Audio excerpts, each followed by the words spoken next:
Welcome to Rupa's traditional kitchen. ఈరోజు మీకు చాలా క్రంచీగా ఉండే హైబ్రిడ్ కాకరకాయ చిప్స్ చూపిస్తున్నాను. దీనికి ఒక 8 కాకరకాయలను తీసుకోవాలి హైబ్రిడ్వి. వాటిని ఇలా చక్కగా పల్చగా చక్రాల్లా కట్ చేసుకోవాలి. చూడండి ఎంత పల్చగా కట్ చేసుకున్నానో. వీటన్నింటినీ ఒక బౌల్లోనికి తీసుకోవాలి. కొంచెంగా తీసుకుంటే విడిగా వస్తాయండి. వీటిలో కొంచెం కార్న్ఫ్లోర్ వేసుకుందాం.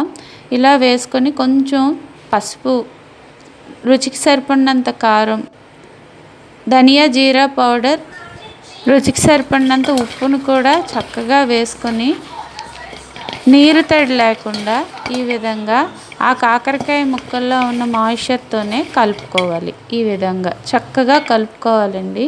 చేతికి అంటుకోకుండా వచ్చేది చూసారా.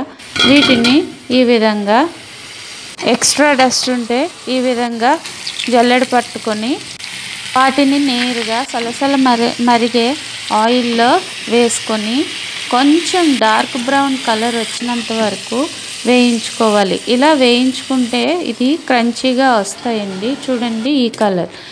ఇప్పుడు వీటిని పక్కన పెట్టుకొని ఒక వెల్లుల్లిపాయ దంచి పెట్టుకొని ఈ విధంగా వేయించుకోవాలి. గుప్పెడి కరివేపాకును కూడా వేయించుకొని వీటి రెండింటినీ కలిపి ఈ విధంగా చిప్స్లో ట్రాన్స్ఫర్ చేసుకొని ఒక్కసారి నలుపుకొని కొంచెం సాల్ట్, కొంచెం కారం వేసుకొని ఈ విధంగా పైకి ఎగరేసుకోవాలి.